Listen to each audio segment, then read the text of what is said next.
안녕하세요. 대치동에서 입시 컨설팅을 하고 있는 이시용이라고 합니다.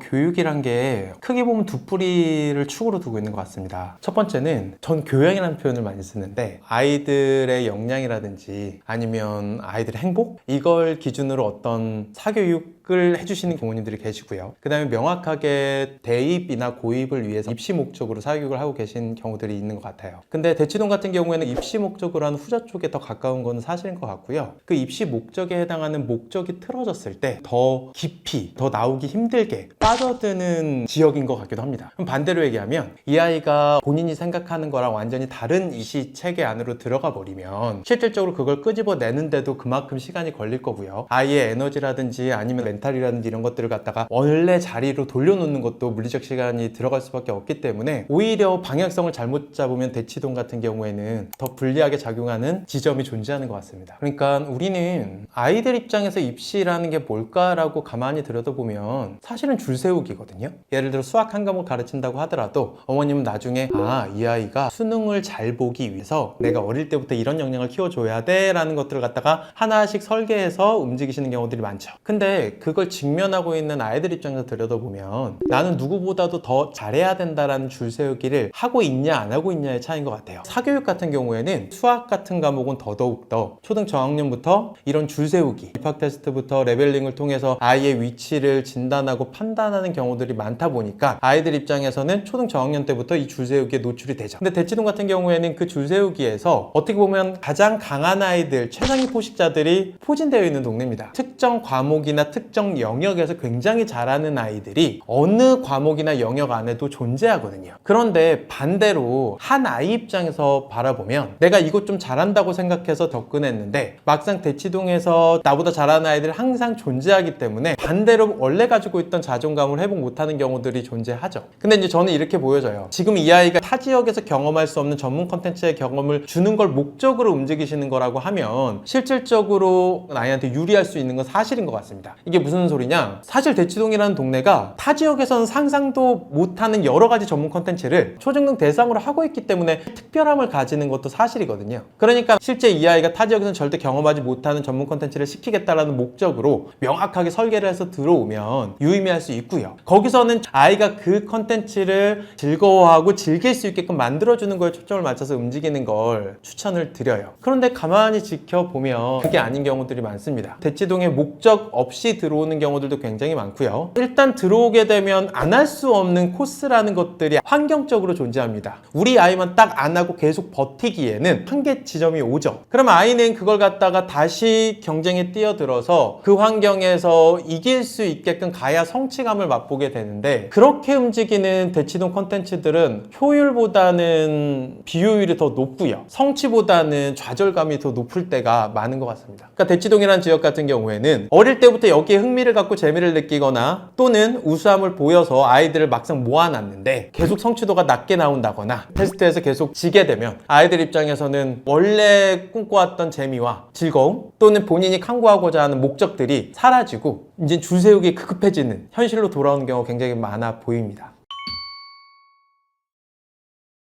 상위권 어머님들이라는 기준점, 정의 이거부터가 전 되게 애매한 것 같아요. 소위 말하는 스카이를 보내거나 의대를 보낸 어머님들이 상위권 어머님일까요? 아니면 어릴 때 아이의 재능을 찾아서 그 재능이 이 아이의 평생에 어떤 도움이 될 수 있게 만들어주신 게 상위권 어머님일까요? 아니면 대치동이라는 환경에 이 아이를 계속 유지시켜줄 수 있는 경제적인 기반을 가지고 있는 게 상위권 어머님일까요? 만약에 스카이나 의대를 보낸 게 상위권 어머님이라는 기준이라면 일단 첫 번째는 이런 분들은 둘 중에 하나는 반드시 하시고 계신 것 같아요. 입시에 대한 공부를 굉장히 열심히 하신다. 그리고 이 케이스가 아닌 경우에는 아이를 객관화시킬 수 있는 눈이 되게 명확하게 있다. 이게 무슨 얘기냐면요. 일단 후자부터 얘기를 해볼게요. 본인 아이의 객관화를 굉장히 잘하는 부모님들의 특징은 뭐냐면 학원을 목적 없이 보내지 않아요. 다시 말해서 남들이 간다라고 해서 절대 가지 않아요. 집에서 홍콩을 시킬 때도 분명한 목적이 있고요. 인강을 선택하는 기준이나 선생님을 선택하는 기준들이 명확하게 있어요. 그리고 그 목적을 달성될 때까지는 잘 흐리지 않는 것 같아요. 예를 들면 어떤 아이가 중등 심화서를 잘 푸는 걸 목적으로 한다라고 할게요. 말이 되게 많아요. 중등 심화서가 어떤 전문가는 중등 심화서 반드시 해야 된다, 어떤 전문가는 하지 않아야 된다, 말들이 굉장히 많지만 중등 심화서라는 어떤 책 한 권을 똑바로 끝냈다면 아이가 어떤 영역을 선택하더라도 그 아이한테 분명히 도움이 된다는 사실은 알고 있습니다. 그리고 그 똑바로의 의미는 아이도 그걸 인정했던, 받아들였던, 아니면은 이 아이가 그런 성향을 가지고 있던, 충분히 그걸 이해하고 본인이 그 시간을 즐기고 재밌어 하면서 버텨왔을 겁니다. 상위권 부모님들 중 아이를 객관화시킬 수 있는 눈을 가지고 있는 부모님들은 대부분 이런 점들을 발견하시는 것 같아요. 그래서 이 아이가 그 시간을 충분히 보낼 수 있게끔 확보해 주시는 것 같습니다. 그리고 앞서 말씀드린 입시 공부를 굉장히 열심히 하신다라는 부분에 있어서는 어머님들이 굉장히 아이랑 트러블이 많으세요. 트러블이 많아도 그 트러블을 트러블에서 끝내지 않고요. 극복하는 방법을 어떻게든 찾으시더라고요. 그게 학원 사교육의 어떤 멘토가 될 만한 선생님을 통해서건, 아니면 학교 선생님을 통해서건, 아니면 어머님이나 아버님 스스로 실제 입시적인 평가 기준과 이 아이가 반드시 학습해야 유리해지는 컨텐츠들을 정확하게 선별을 해서 아이한테 제공을 하고 계세요. 그리고 나중에는 아이도 그 부모님을 믿고 따르고 있고요. 그래서 이런 두 가지 큰 조합들이 아이를 상위권으로 또는 좋은 대학으로 만들어 가고 있는 것 같습니다.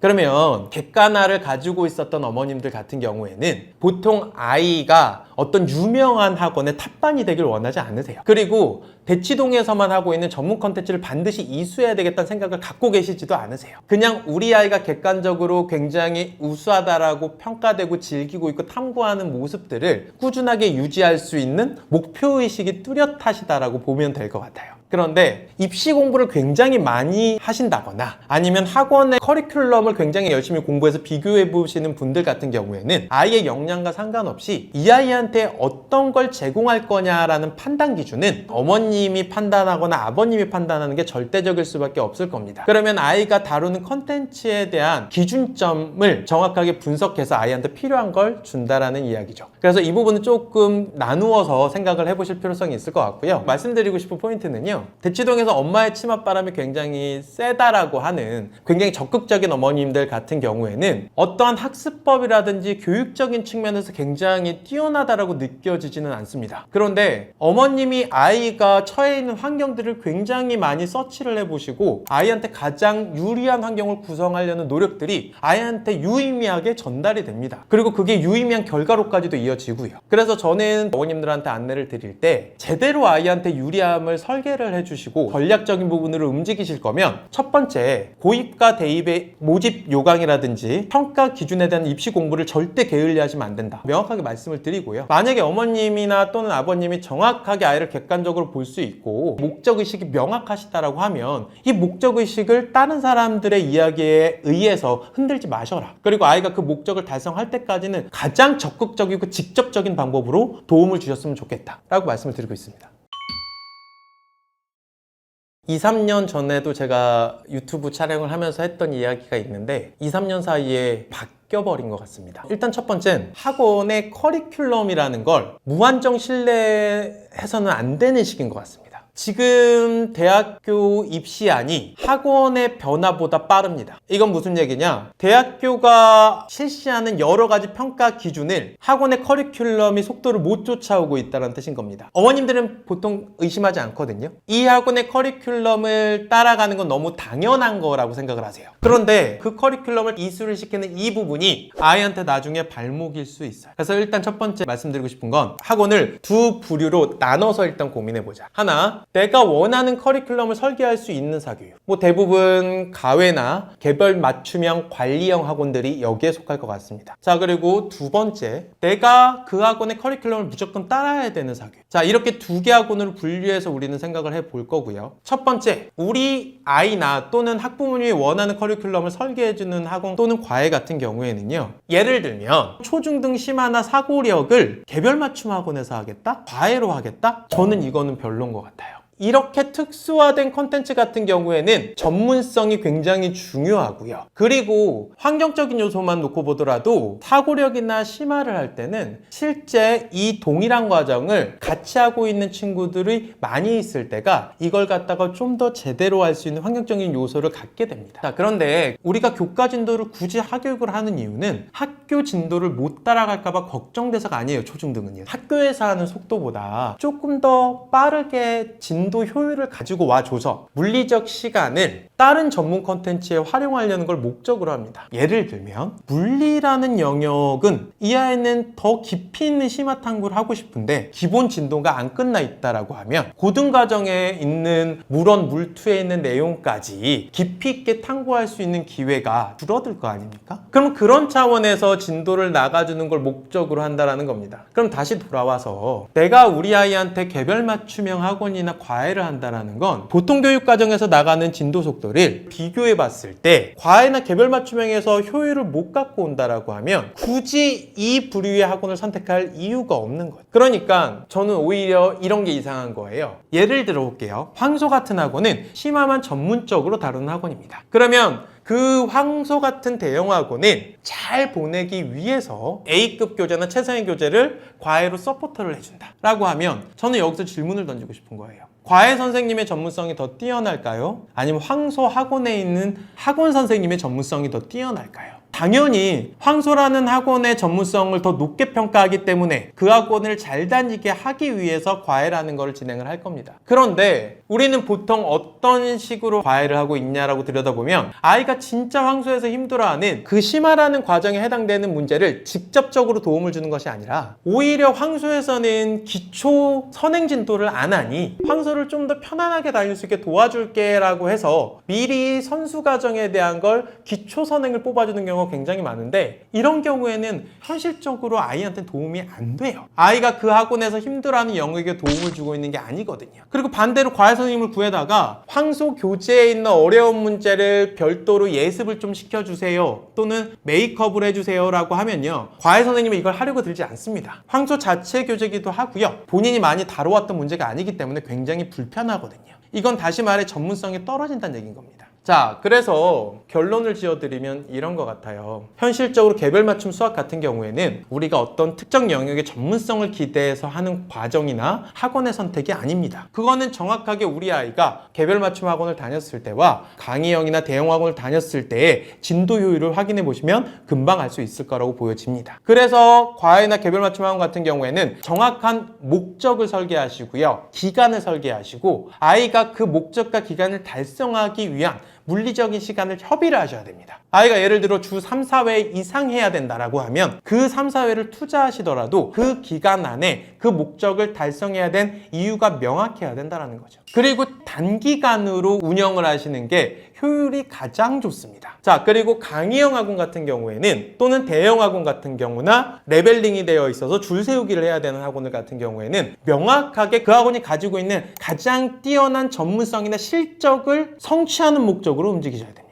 그럼 당연히 그 학원에서는 레벨이 올라가야 될 거고 가장 윗반에 가장 고퀄리티의 파이널을 하는 선생님까지 만나야 되겠죠. 이 두 가지의 명확한 기준점을 가지고 줄세우기나 대형 학원에서는 아이가 정확하게 레벨을 올라갈 수 있게끔 서포터나 예습을 통해서 제가 말하는 예습은 단순하게 미리 공부한다는 개념을 떠나서 그 학원의 수업을 잘 듣기 위한 질문을 뽑아내는 훈련들입니다. 이런 것들을 통해서 그 학원의 줄 세우기에서 이길 수 있게 만들어주시는 거예요. 그래서 크게 두 뿌리를 분리해내시면 학원 선택이 좀 더 수월하실 거예요. 그리고 최근에 굉장히 많아지고 있는 초중등 대상, 입시 영어. 고등이 아니고 초중등한테 학원에 입시자가 붙어 있다는 거는요. 수능이나 내신이나 또는 고입에서 필요한 여러 가지 목표 시험이 존재합니다. 그래서 그 목표 시험과 목표 등급이 존재하니 그걸 목적으로 움직인다는 걸 절대 잊지 마시고 그거에 대한 성과를 가지고 와야 유의미해진다는 걸로 정리하시면 좋을 것 같습니다. 실제 이제 저한테 몇 학년부터 뭘 하는 게 좋냐라고 많이들 물어보십니다. 일단 제가 확실하게 말씀드릴 수 있는 건 수학이라는 과목의 한정에서는 명확하게 이야기를 드릴 수 있을 것 같아요. 몇 학년에 무엇을 해야 돼? 초등 4학년 이하라는 표현을 쓸게요. 근데 이건 학년이 아니고 과정입니다. 초등 저학년 친구들 같은 경우에는요, 나이대마다 너무 편차가 심해요. 똑같은 초등학교 1학년이어도 굉장히 어른스러운 친구가 있고요, 굉장히 아기 같은 친구가 있습니다. 그러면 초등 저학년은 저는 어떻게 보통 이야기를 드리냐, 아이가 학습하고 있는 수학이 만약에 초등학교 4학년 이하 과정이라면 아무 상관이 없다라는 표현, 기준점이 없다라는 말씀을 먼저 드리고 싶어요. 예를 들어 어떤 아이가 본격적으로 사교육을 받아보려고 합니다 라고 하면 그 아이가 몇 학년이든 상관없이 초등학교 5학년 과정부터 아주 천천히 정확하게 해내시면 되거든요. 그리고 그 아이가 그 5학년 사교육을 할 수 없는 아이야, 그러면 기다려 주시면 되고. 그러니 다시 돌아올게요. 대부분 어머님들이 초등학교 2, 3학년 때 4, 5학년 선행을 하고 싶을 거 아닙니까? 그런데 그 시점을 언제로 잡아야 됩니까? 라고 하면 저는 보통 이렇게 얘기 드려요. 4학년 과정을 하시고 싶은 거라면 4학년 과정은 안 하시거나 가볍게 하셔라. 그리고 웬만하면 5학년 과정부터 하셔라. 컨텐츠 입장에서도 바라봐야 된다고 얘기했잖아요. 4학년 이하 수학 같은 경우에는요, 눈에 보이는 수학이라고 이해하시면 편해요. 그러니까 아이가 직관적으로 이해할 수 있는 수학들이죠. 그런데 반대로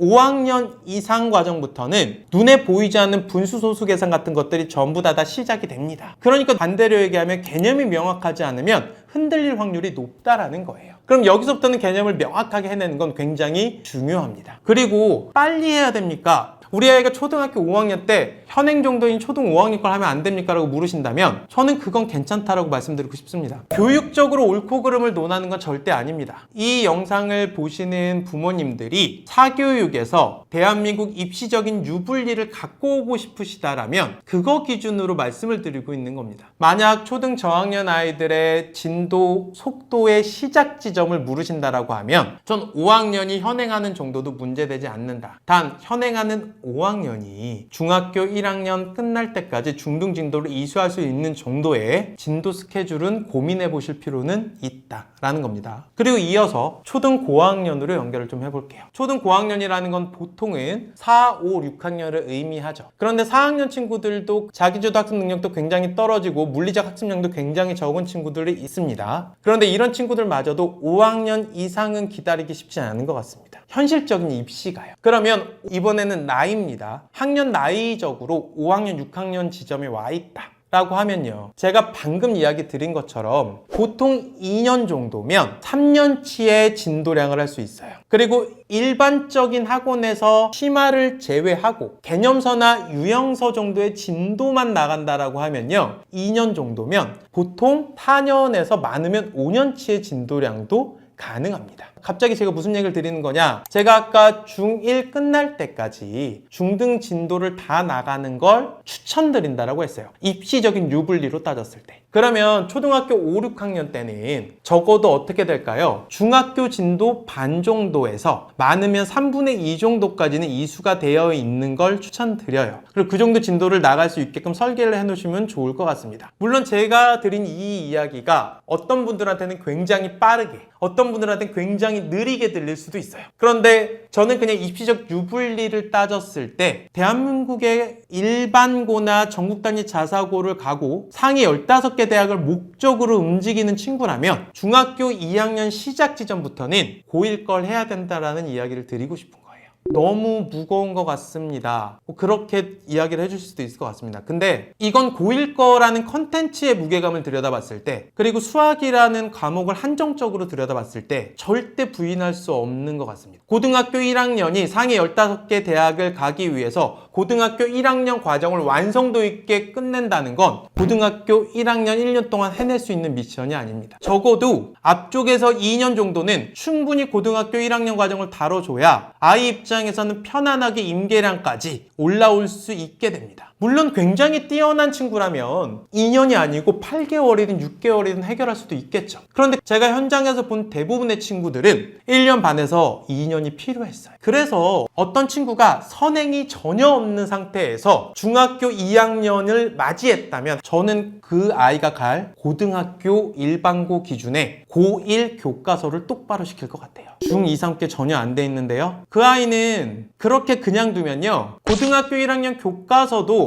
내 걸로 완전히 만들지 못하고 고1 중간고사, 기말고사를 치러야 될 겁니다. 그리고 그렇게 그냥 두면요, 그 아이는 지금 현재 내신 5등급제가 동점 구간을 넓혀주고 있는데 지금 이 대입 개편안이 가지고 있는 베네핏도 이 아이는 가져갈 수 없을 거예요. 최소한 안전한 2등급 안쪽의 성적을 아이가 하고 있는 사교육을 통해서 충분히 임계량을 채워나갈 수 있는데 그 임계량을 채워주는 것들에 대한 베네핏을 전혀 도움받지 못할 거라는 거죠. 그래서 결과적으로는 중학교 2학년 시작 지점에는 중등과정을 기본이라도 떼야 고등학교 1학년 과정을 똑바로 시작할 수 있는 세팅이 가능하겠죠. 그래서 말씀드린 겁니다. 그렇다고 중등과정을 대충 나가라, 초등과정을 대충 나가라 이 얘기를 드리는 건 아닙니다. 100점을 만들 수 없어도 75점이 대부분 아이들의 평균의 수렴 지점이기 때문에 75점까지는 안정적으로 수렴을 시키는 게 맞습니다. 그리고 시간이 지나도 75점의 벽은 무너지면 안 됩니다. 단 지금 초중등 아이들은요, 그 75점보다요 훨씬 더 과한 사교육을 하고 있습니다. 훨씬 더 많은 양을 하고 있고요, 훨씬 더 무거운 심화서를 다루고 있습니다. 그렇다면 이거는 한번 좀 고민해 봐야 되지 않겠냐라는 이야기를 드리고 있는 겁니다. 이 얘기만 머릿속에 넣으시면 될 것 같아요. 제가 아까 중학교 1학년 때까지는 중등과정을 해서 중2, 3 때는 고등과정을 사교육을 할 수 있는 세팅이 나왔으면 좋겠다라고 말씀을 드렸잖아요. 우리 아이가 선행을 이미 중1 때 중등을 끝냈으니 중2, 3 때는 고등을 열심히 해서 고등학교 진학 전까지 고등 전과정을 나가야지, 이건 너무 큰 욕심입니다. 고등학교 1학년의 완성도가 안 나오면 2년 동안 고등학교 1학년에 대한 기초 임계량 75점까지만 채우는데 올인하셔도 돼요. 고등학교 2학년, 3학년 과정은 고등학교 가서 하셔도 될 정도로 현 입시제도는 수능의 범위도 줄여놨고요, 내신의 정량평가 구간도 줄여놨습니다. 그래서 고등학교 1학년 과정에 대한 완성도를 최우선으로 하시고요, 그래도 시간 여유가 있을 땐 그때 고등학교 2, 3학년 진도를 고민해 보시면 좋을 것 같습니다.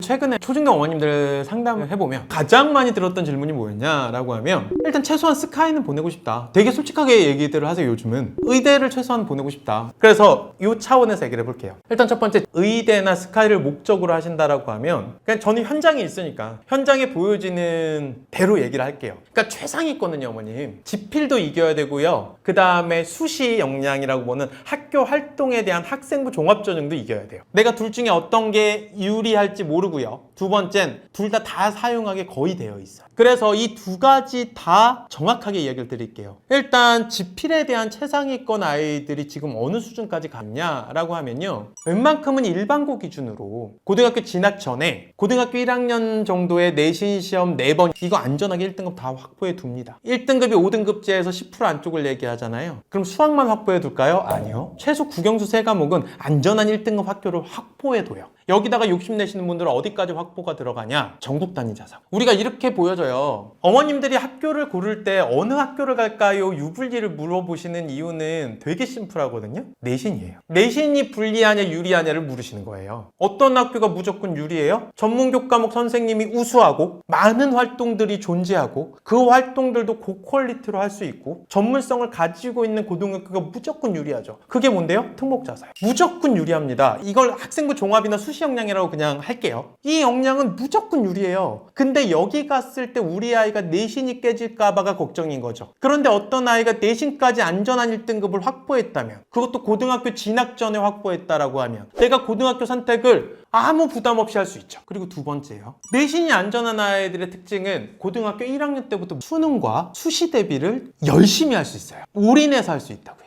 이거 굉장히 다른 얘기입니다. 그리고 요즘은 지필 기준으로 의대를 지원하려는 애들이 어디까지도 확보하려고 하냐? 수능의 공통과정에 대한 수능 점수까지도 확보하려고 해요. 근데 2028 대입 개편안에서 뭐라 그랬냐? 수능 다 통합 수능으로 바뀐다. 이 얘기는 선택 과목 다 없애버린다. 그럼 얘네가 확보한 점수만으로 그냥 수능 점수가 돼버린다. 이렇게 되는 거거든요. 그러면 이 수능 점수도 어디까지 확보하려고 하냐? 등급을 넘어서서 만점까지, 그러니까 거의 다 맞추려고 한다고. 이게 지금 현장에서 벌어지고 있는 지필을 대비하고 있는 현 상황들입니다. 그리고 두 번째는 수시라는 것도요. 일단 고등학교 가서 디벨롭을 하는 건 맞지만 그래도 중학교 때 내가 메인으로 탐구해야 되는 주제 정도는 명확하게 설정을 하고 그거에 관련된 전문 배경 지식이 되는 전문 책들 이것도 3-4권 정도는 충분히 읽고요. 그걸 가지고요. 탐구 기반 글쓰기를 해서 보고서를 20-30페이지까지도 작성하는 활동을 적어도 2년차 정도는 해요. 1년에 한 번씩 또는 2번씩 정도. 그러면 이 정도를 해서 고등학교 진학 전에 준비해 놓은 친구와 고1 때 실전으로 맞붙는 겁니다. 이게 지금 어머님들이 생각하는 의대나 스카이 싸움을 하려는 아이들이에요. 그러니 이게 굉장히 쉽지 않죠. 근데 제가 이 얘기까지 왜 드린 거냐면 한눈 팔 수 없다는 얘기를 드리는 거예요. 영가고 입시 한번 경험하고 나와보지? 아니면 내가 다른 영역 갔다가 그냥 일반고나 수능으로 돌아와도 충분히 고득점을 받을 수 있으니 어릴 때는 다른 경험을 줘보지? 라는 건 누구한테 가능한 얘기냐? 상위 6개 대학 아래쪽을 가는 친구들은 그런 목적으로 움직이면 충분히 가능해 보여요. 저도. 근데 저는 상위 6개 대학까지도 한눈 팔 여유가 있을까라는 거는 물음표인 것 같아요. 입시가 현재 내려와 있어요. 내려와 있다라는 게 가장 마지막에 치르는 수능시험 하나로 모든 게 결정나면 고3 때 진행되는 거 또는 고3이 아니더라도 재수, 삼수, 사수, N수를 해서라도 수능은 다시 볼 수 있잖아요. 이러면 멀리 있기 때문에 충분히 앞쪽에서 뭘 해도 돼요. 근데 지금 입시는 내려와 있다고요. 수능만 보지 않잖아요. 종합전형 형태로 정시에서도 학생부를 본다라고 이야기를 하고 있습니다. 그 얘기는 뭐죠? 이미 고1 때부터 모든 게 실전이에요. 그리고 고1 때부터 일어나는 모든 학교 활동과 학생부와 내신은 재수, 삼수, 사수가 되지 않죠. 그럼 제 얘기는 이 모든 실전이 눈앞에 펼쳐져 있는데 그리고 그게 초중등 아이들이 해내야 되는 미션을 앞쪽에 있는데 이걸 한눈을 팔고 다른 걸 하다가 나중에 해도 회복이 될 거야 라는 설계는 저는 지금은 절대 맞지 않는 설계라고 보여집니다. 제가 영상을 찍을 때마다 가장 신경 쓰이는 댓글이 뭐냐면 제 영상을 보고 조바심이 생겼어요. 제가 이야기하는 모든 취지들은 학부모님들의 조바심을 끌어내고자 하는 거는 전혀 아니에요. 그래서 이 영상을 보고 조바심을 절대 안 느끼셨으면 좋겠어요. 근데 저는 이제 눈앞에서 어머님들 아이들을 만나니 눈에 보이는 사실들을 말씀을 드리는 거예요. 그러면 이런 이야기를 하면서 어떻게 조바심을 느끼지 말라는 겁니까? 라고 어폐가 있다라고 이야기해 주실 수도 있습니다. 근데 제가 이야기를 꼭 드리고 싶어요. 입시는 방향과 목적을 명확하게 해주시거나 아니면 내가 공부가 많이 안 돼서 또는 경험이 적어서 이 방향과 목적을 잘못 설계했더라도요. 실패라는 게 저는 없다라고 생각을 합니다. 우리가 재수 없이 스카이나 의대를 현역에서 보내는 건 이건 성공의 개념이 아니고요. 되게 현실 불가능한 미션에 가까워요. 그러니까 이걸 못했다고 실패라고 생각하는 건 너무 이상한 것 같습니다. 그리고 반대로 얘기하면 그 미션에 도달이 됐다고 하더라도 요즘 잘 산다는 보장이 없잖아요. 의대나 서울대나 스카이를 나왔다라고 해서 무조건 이 아이가 행복하고 미래에 원하는 것들을 다 할 수 있다라는 보장이 없잖아요. 그런 대학이나 의대를 안 나왔더라도 굉장히 전문적으로 본인들이 원하는 그림을 그리면서 사는 친구들도 굉장히 많잖아요. 그러니까 이거는 말 그대로 사회 현상이거든요. 그럼 사회 현상을 우리 아이가 지금 현재 분리하지 말라고 도움을 주려는 노력들인 것 뿐이지 이거 성공과 실패로 결론 낼 일이 아니라는 거죠. 그러니까 성공해야 되기 때문에 조급합니다 보다는 그냥 당장 오늘 우리 아이가 힘들지 않게 아니면 유리해질 수 있게 도움을 주기 위한 실천 행동으로 좀 바라봐 주시면 좋을 것 같아요. 저는 어떤 정보를 드릴 때 듣고 조급해져라 라기보다는 듣고 변화를 행동으로 줬으면 좋겠다라는 쪽이 더 강해요. 그래서 저도 좀 더 구체적인 정보를 드리고 싶은 거거든요. 그래서 반드시 오늘 영상을 보셨다라고 하면 조바심 내지 마시고 영상 한 번씩 다시 곱씹어 보시면서 우리 아이 입장에서는 이런 요소들을 적용해주면 좋겠다라는 쪽으로 찾는 작업을 하시는 게 훨씬 더 좋지 않겠나 싶습니다. 대체해서 입시 컨설팅이랑 수학을 지도하고 있는 이시용이라고 합니다.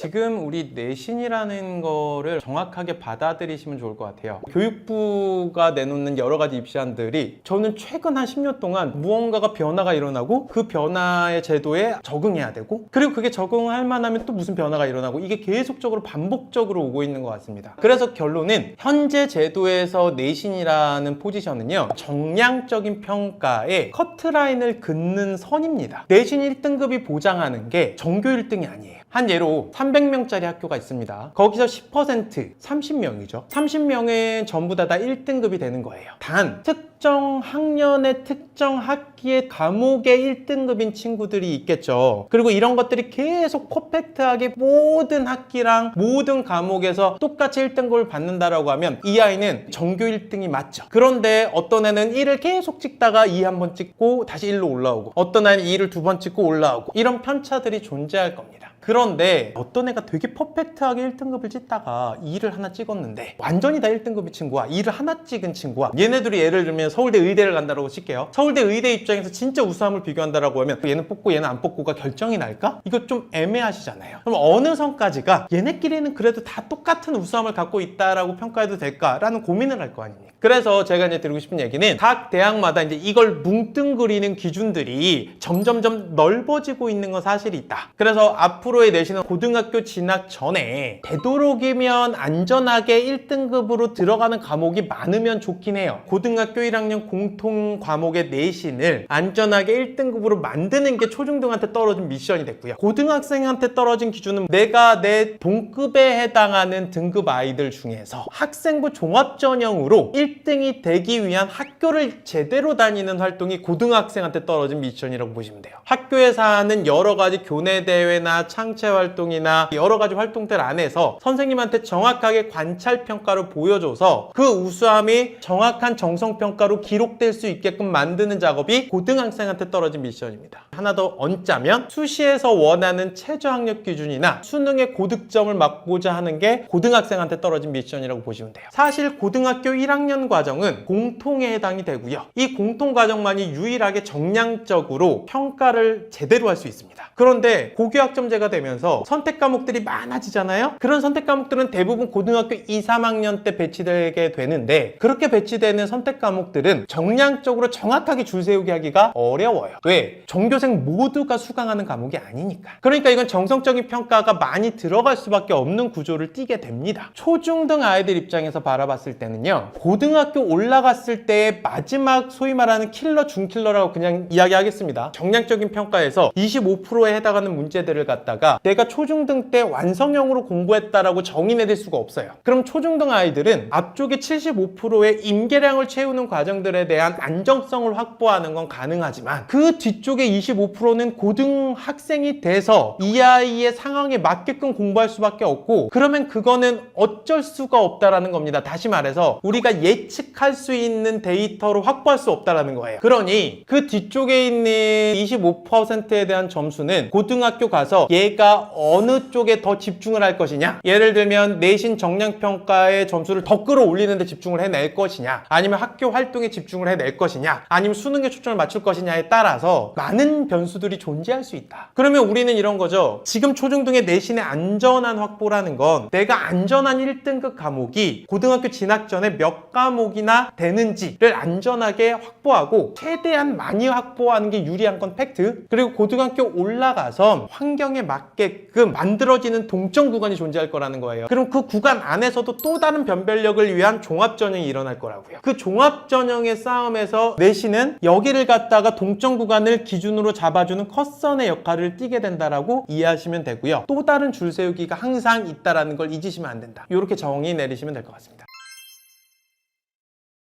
요즘에 여러 가지 웩슬러 검사라든지 성향이나 진로나 적성에 대한 검사들을 많이 하세요. 그래서 아이가 어떤 활동을 하면서 흥미를 유발시키고 탐구할 것이냐를 정하는 것도 너무 좋은 것 같아요. 그런데 이게 너무 많이 나가요. 많이 나간다라는 건 재능 영역까지도 가버려요. 그리고 그걸 갖다가 맹신이나 확신을 해버려요. 아이한테 편견이 씌워져 버린다는 거예요. 입시적 재능이라는 건요, 학교 활동이나 정량평가에서 이 아이가 입시적으로 유리해질 수 있는 구간을 의미하는데, 이건 노력으로 돼요. 우리가 얼핏 잘못 생각하면 얘가 가지고 있는 재능이라는 건 노력이 아니고 물려받아야 된다고 생각할 수도 있잖아요. 근데 제가 표현하는 입시적 재능은 편견을 씌우면 안 된다고 봐요. 이 아이가 선생님이나 또는 학교의 특정 영역 활동에 대해서 굉장히 우수하다는 평가나 칭찬을 받게 된다라고 하면 이 아이는 그 활동이 재밌어서 계속 그 활동에 탐구하고 빠져들 수 있어요. 그러니까 제가 말씀드리고 싶은 건 뭐냐면, 입시적 재능이라는 건 동급 학년에서 내가 남들보다 더 깊이 있는 탐구 활동을 해봤냐 안 해봤냐로 갈리는 거지, 얘가 가지고 있는 선천적 재능이 아니란 말이에요. 근데 제가 이 얘기를 드리는 이유가, 보통 어릴 때 검사를 하시곤 그걸 너무 확고히 믿어버리시면서 얘한테 편견을 씌워버리면 대부분이 지필이나 학습, 사교육 줄세우기 쪽으로 빠져요.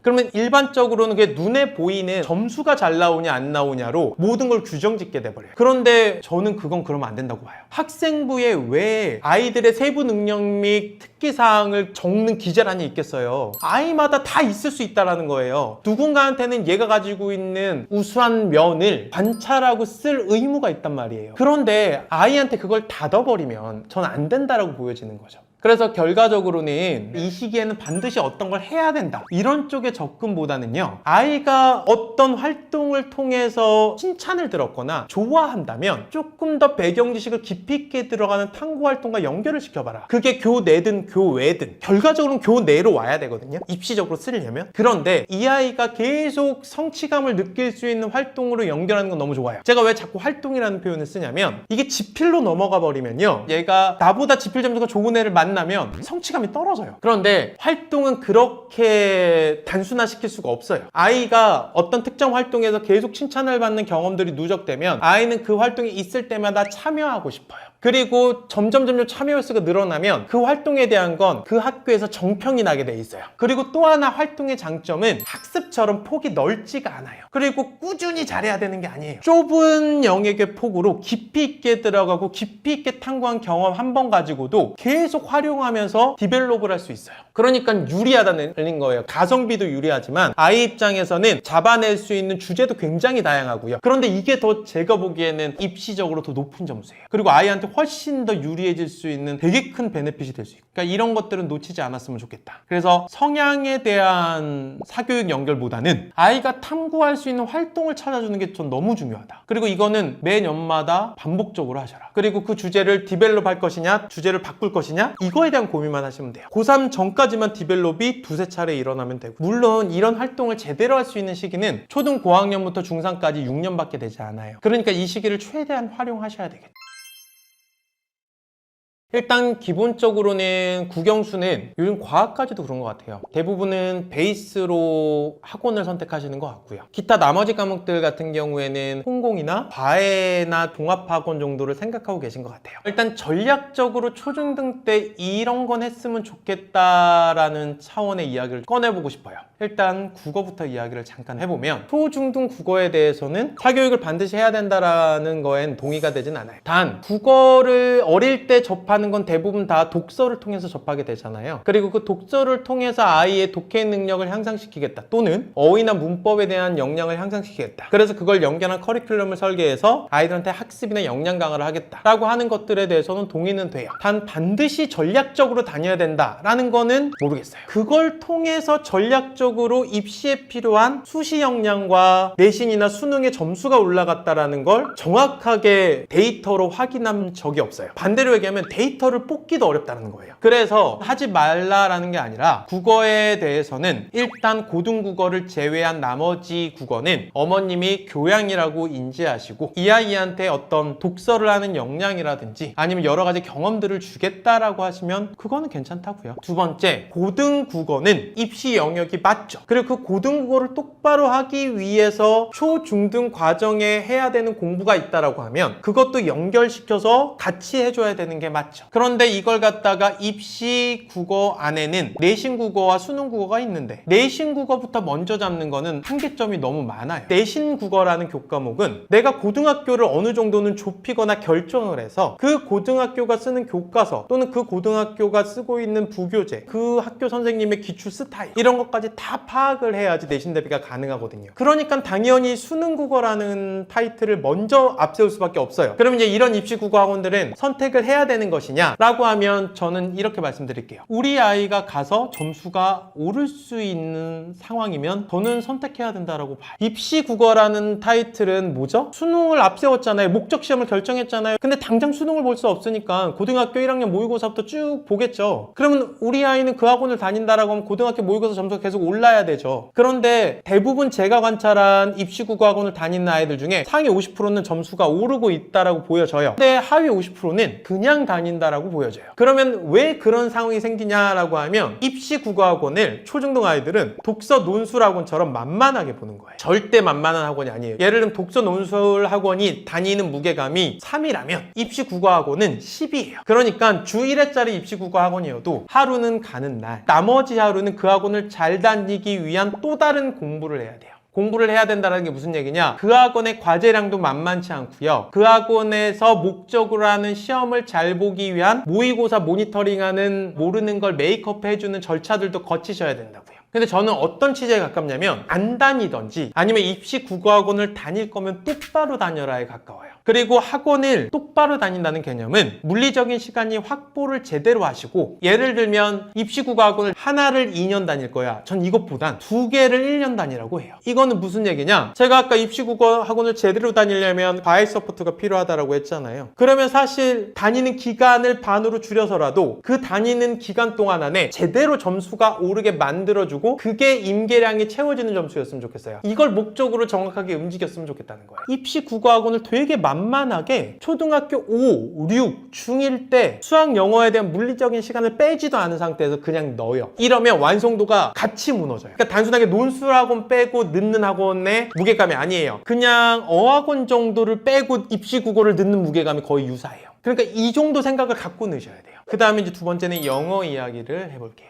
영어 같은 경우에는요, 지금 말씀드린 국어랑 굉장히 유사한데 이것만 조심하시면 될 것 같아요. 입시 영어, 입시 국어 이런 타이틀을 달고 있는 게 내가 어릴 때부터 수능 점수를 쫙 준비한다고 그게 마지막까지 고3까지 이쁘게 남아있을 것 같진 않아요. 그러니까 한 75%의 점수는요, 내가 쌓아둬도 잘 없어지지 않는 점수일 거예요. 근데 마지막에 변별을 하는 마지막 점수들, 보통 킬러라고 표현하는 문제들은 그때그때 성향과 방향성이 달라질 수 있어요. 그러니 이 점수는 어릴 때 쌓아야 되는 점수가 아닐 수도 있다. 근데 영어는 어릴 때부터 애들이 노출이 굉장히 많이 되어 있고요. 되게 좀 잘하거든요. 그래서 이것도 구체적인 실천 방법을 이야기를 드릴게요. 영어라는 교과목은 한 6학년 때까지는 노출량이 적다라고 느끼신다라고 하면 노출을 하세요. 그리고 어휘 문법은 필수적으로 잡아야 된다라고 봐요. 어디까지도 잡았으면 좋겠냐? 전 고3 거까지도. 그러면 6학년 때까지 충분하게 노출을 하셔서 잡을 수 있는 어휘 문법은 아이의 성실도니까 이거는 최대한 많이 잡으시고요. 그 다음에 6학년 때까지 노출을 하라는 거는 기본적으로 영어라는 언어를 갖다가 생활적으로 하는데 지장이 없는 상황들을 만들어 나가시는 건 입시랑 상관없이 하시라는 거죠. 대학을 갈 때도 국내 대학뿐만 아니라 영어권 나라까지도 고민할 수 있는 건 너무 큰 혜택이거든요. 그래서 이런 건 다 상관없는데 수능과 내신의 점수를 직접 잡겠다라고 하는 건 내가 수능 지문을 보는데 아무 지장이 없는 어휘 문법이 고3 거까지 잡혀있고 수능 지문을 계속 보면 볼수록 점수가 계속 오르는 친구면 꾸준하게 주 1회 정도는 노출시키면 돼요, 수능 지문에. 그런데 그렇지 않은 애들이 수능 점수를 잡으려고 달려들잖아요. 주 1회는 택도 없어요. 엄청 무거워요. 그러니까 오히려 어떤 생각이 더 많이 들냐면 그렇지 않은 친구들은 역량에 기댄다라기보다는 암기에 기댈 확률이 굉장히 높다라는 거예요. 그러면 이런 아이는 오히려 중2, 중3 때 고등학교를 어느 정도 결정한 상태에서 그 고등학교에 맞춰서 그 고등학교가 출제하는 교과서나 부교재나 학교 선생님 스타일에 맞게끔 지문 공부를 반복적으로 많이 하는 게 유리할 수 있어요.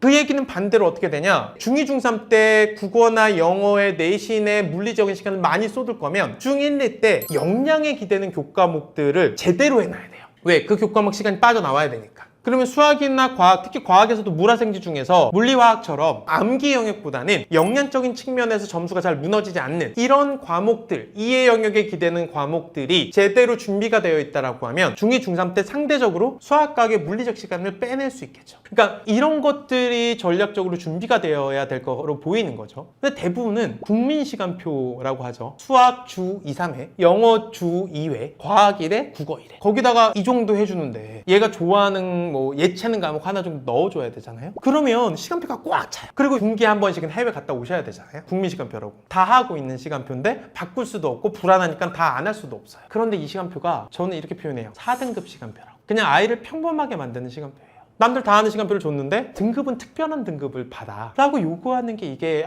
합당한가요? 아이가 우수함을 만들 수 있는 다른 시간표가 특정 기간에는 들어가야 되지 않을까? 그리고 우수해진 다음에 루틴으로 복귀해야 되지 않을까? 그리고 시기별로 효율이 높은 교과목과 효율이 낮은 교과목이 존재하지 않을까? 그리고 시기별로가 아니고 애들별로도 존재하지 않을까요? 그러니까 이 모든 측면은 정확하게 유불리를 따져서 교과목의 선택과 집중이 일어나야 되는 것 같습니다. 그래서 이런 측면들을 좀 고민해 보시면 좋을 것 같아요. 자, 그리고 수학, 과학에 대한 이야기도 해볼게요. 일단 아이들마다 수학의 학습량이 많이 늘릴 수 있는 시기는 다를 수 있어요. 어떤 애들은 초등학교 2, 3학년 때부터 가능한 아이들이 있어요. 막 수학학원을 2-3개 보내고 과외를 시켜도 재밌어서 버티는 애들이 있어요. 근데 모든 애들이 그럴 수는 없잖아요. 근데 저는 이 아이가 5, 6이야. 그때도 수학 학습량을 줄이겠다라는 건 타협이 안 돼요. 왜 그러냐? 제가 중1 때까지 중등 진도를 끝내지 않으면 중학교 2, 3학년 때 고등 진도를 할 수 없다라고 말씀을 드렸고, 중학교 2, 3학년 때 욕심 부리는 게 아니라 고1 거라도 똑바로 해내자라는 게 목적이었어요. 근데 우리가 5, 6, 중1 이 시점에 중등 진도 또는 초등학교 5학년 진도 선행을 하나도 안 했을 수도 있으니까 초등학교 5학년 진도부터 중학교 3학년 진도까지 5년치를 해결을 해야 되는데 이때도 학습량을 늘리지 않겠다라는 얘기는 저 이름 들어본 대학은 안 갈래요랑 좀 비슷한 얘기예요. 교육 철학이 아니 무슨 대학 간판이 뭐가 그렇게 중요해? 이름 들어본 대학 아니어도 되지 라고 하면 전 여기에도 동의가 되거든요. 그러니까 그런 거라고 하면 제가 말하는 모든 기준은 의미가 없어요. 그러니까 그때는 이 고민을 안 하셔도 돼요. 그런데 지금 전략적인 수학학습법에 대한 이야기를 나누고 있고, 그 전략적이라는 게 아마 최소한 상위 15개 대학, 이런 대학들을 보내는 걸 목적으로 갖고 있다라고 하면 사실은 그 시기를 넘어가는 건 5, 6, 중1 3년 동안에 공부량을 줄이거나 게을리해서 초5부터 중3 진도까지 5년치 진도 를 끝낼 생각이 없다라는 건 이거는 안 좋은 방향인 것 같아요. 그리고 이제는 다시 좋은 방향으로 넘어와서 그러면 이 5년치 진도를 똑바로 끝낸다라는 게 그래도 안전하게 75점 선이 무너지지 않아야 된다. 그러려면 물리적인 시간도 많이 써야 되고요. 제대로 공부해야 되는 것도 맞아요. 그래서 제가 이런 표현을 드려요. 이 3년 동안의 시간은 수학을 주 6일 하셔도 돼요. 타 과목을 다 그만하셔도 돼요. 말도 안 됩니다 라고 얘기하실 겁니다. 근데 만약에 어떤 친구가 수학을 주 6일 해요. 3년이 안 걸릴 겁니다. 2년 정도면 또는 1년 반 정도면 이 5년치가 해결이 날 겁니다. 그리고 어머님이 수학을 주 6일 시키고 싶어도요, 아이가 수학을 주 6일 못할 가능성도 굉장히 높아요. 그런데 이 얘기를 왜 드리냐? 주 6일을 해서라도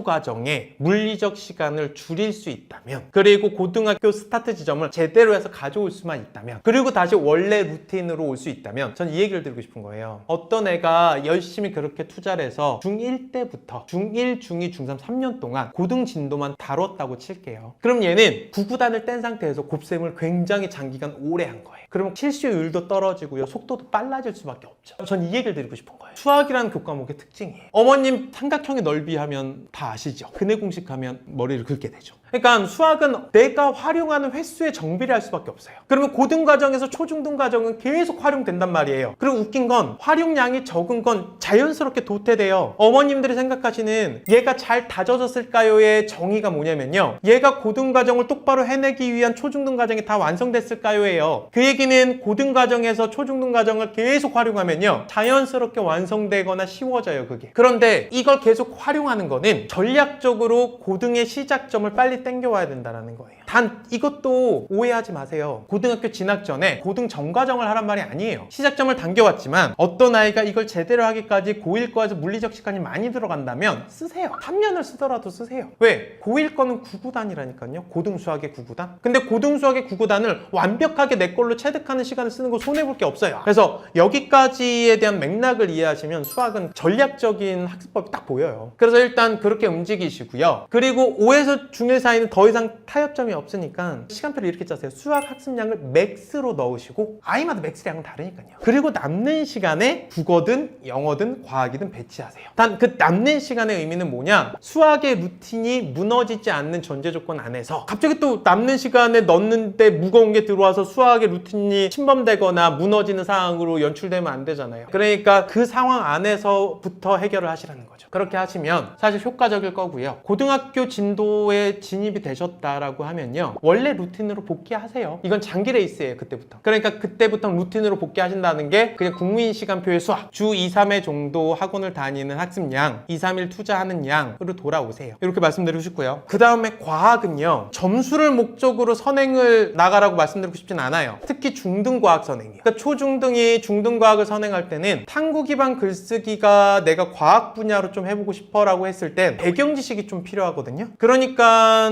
중등과학 진도를 나가는 건 추천드려요. 단 중등과학의 암기 영역이 꽤 많아요. 한 50% 정도? 그러니까 이해 영역에 초점을 맞춰서 진도를 나가셔도 된다. 굳이 미리미리 암기 영역을 외워둘 필요는 없다. 그리고 목적이 뭐라고요? 탐구 기반 글쓰기의 배경 지식이요. 이걸 제대로 만들기 위한 건 하셔도 된다. 그러니까 중등 진도는 나가주시면 좀 좋다. 단 홍콩으로 나가셔도 되고요. 학원을 다니셔도 돼요. 보통 학원을 다니시면 주일의 기준으로 1년 정도 설계를 하시고요. 진도 속도를요. 홍콩으로 나가면 1년이 잘 안 걸릴 거예요. 인강 같은 걸로 나갔을 때. 그래서 참고하시면 될 것 같고요. 그 시점은 언제가 좋은데요? 라고 하면요, 아이가 탐구 기반 글쓰기, 예를 들면 과학 탐구 대회, 과학 전람회라든지 과학 토론 대회라든지 이런 걸 나가는 시점이 언젠지를 보시고요. 그 전에 하면 좋은데 그런 거 잘 모르겠는데요 하시면 대부분이 6학년 중1에 아웃풋이 좋아요. 그런 대회 나가면. 그러면 저는 6학년 중1 전에 하시면 좋겠다는 생각이 개인적으로는 있어요. 좀 늦으면은 6학년 때 1년 동안 중등 진도를 선행해 보고요. 좀 빠르면요 5학년 때 1년 동안 중등 진도를 선행해 보고, 이 정도 이해하시면 좋을 것 같고요. 중등 진도가 끝나서 더 해보고 싶다라고 하면 물화생지 중에 하나의 영역을 정해서 제대로 좀 해봤으면 좋겠어요. 물론 공통과학도 괜찮은데요, 공통과학은 제대로 한다라는 게 초중등 입장에서 사교육으로 좀 쉽지가 않아요. 그 다음에 지금 통합수능에서 공통과학만 수능 범위로 한다라고 하는데 이 출제 경향이 어느 쪽으로 빠져나갈지도 정확하게 기출의 데이터가 없죠. 이 통합수능 체제로 지금 시험 본 데이터가 없으니까. 그러니까 일단 지금 현 단계에서는 중등과학 진도가 끝났다라고 하면 물화생지 중에 어떤 과목을 좀 더 깊이 있게 해볼까, 그리고 그걸 하실 거면 점수를 만드는 작업까지도 고민해 보시고, 물론 당연히 그것도 탐구 기반 글쓰기의 배경 지식으로 활용은 되겠죠. 그리고 내가 디벨롭을 한 그 교과목으로 되도록이면 물화생지 중에 물리였다, 그럼 물리 쪽으로 탐구 주제를 잡는 것도 좋고요.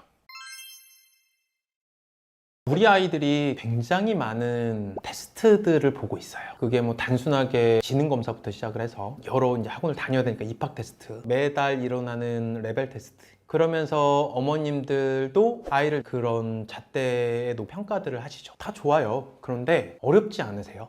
그러니까 뭔 얘기를 드리고 싶냐면, 어떨 때는 아이가 되게 우수하다는 평가를 받을 때도 있고요, 어떨 때는 그렇지 못하다는 평가를 받을 때도 있고요. 그리고 되게 우수하다고 생각해서 서포트를 계속 했는데 특정 분야로 올라가면 올라갈수록 점점 평가는 낮아지는 상황도 생길 수 있어요. 그러니까 이런 상황에서 우리가 어떤 중심을 잡고 버틴다는 게 되게 쉽지 않죠. 근데 어머님들이 흔들려 버리면 아이는 당연히 당황스러울 수밖에 없어요. 이 모든 상황. 그래서 그냥 이 얘기 드리려고요. 줄을 세워야 될 게 있고 줄을 세우지 말아야 될 게 있는 것 같아요. 일단 첫 번째는 영가고를 갈 친구라고 하면, 수학을 주력 과목으로 영가고를 갈 거면은 전 KMO 2차를 이야기 드리고 싶어요. 아니 어떻게 1차 이야기를 빼놓고 2차를 얘기합니까? 라고 얘기하면, KMO 1차를 응시하는 마음가짐이 반드시 첫 번째 1차 도전에서 2차까지 가겠다라는 마음가짐이어야 돼요. 이건 무슨 얘기냐? 대부분은 다 반대거든요. KMO 1차를 이번엔 경험하고 2년차 때 성공해서 2차로 넘어가겠다, 이런 마음가짐. 근데 그 정도로 충분한 물리적인 시간이 영가고를 준비하는 아이들한테 존재하지 않아요. 그리고 일단 KMO 공부를 시작했다면 1차를 보기 위해선 최소한 5시간씩 주 3일을 써서 6개월 이상은 공부해야 돼요. 근데 그 시간 투자를 하고 1차를 경험하겠다? 그리고 그렇게 시간을 써서 두 번째 2년차 때 1차를 2차로 넘어가게끔 성공시키겠다? 그런 대부분의 친구들은 2년차 때도 1차 통과가 안 돼요. 근데 제가 왜 KMO 2차를 되게 강조하냐면 지금 KMO는 영가고를 입학하는 영가고 파이널 문제랑 점점 멀어지고 있는 게 현실이거든요. 그래도 KMO 하는 이유 또는 영가고 학원에서 KMO를 시키는 이유는 KMO가 수학을 영가고를 갔을 때 주력 과목으로 만들 수 있는 역량인 건 맞아요. 단 2차까지 갔을 때 이야기 구분하시고요. 그렇게 봤을 때는 과학도 사실은 마찬가지인데 불화생지 중에 한 과목이라도 내가 영가고를 진학했을 때 영가고 아이들보다 잘할 수 있는 영역이 어딘지 과학 올림피아드로 증명해서 상을 받는 걸로 증명해내야 돼요. 그러니까 우리는 단순하게 경험해보자라고 달려들 수 있는 게 아니라는 겁니다. 제대로 하자가 맞죠. 자, 그리고 영가고를 안 갈 친구야 라고 하면 영가고 라인에 줄 세우기에 뛰어들지 마세요. 이게 무슨 얘기냐? 영가고에서 진짜 줄 세우기를 해야 되는 건 KMO 2차도 있고요. 과학 올림피아드도 있는데 그 전 단계에서 영가고를 갈지 말지도 모르는 아이들이 뛰어드는 또 다른 줄 세우기가 있죠. 그게 성대경시 같은 거예요. 또는 사고력으로 줄 세우기에서 학원 레벨링을 하는 거예요.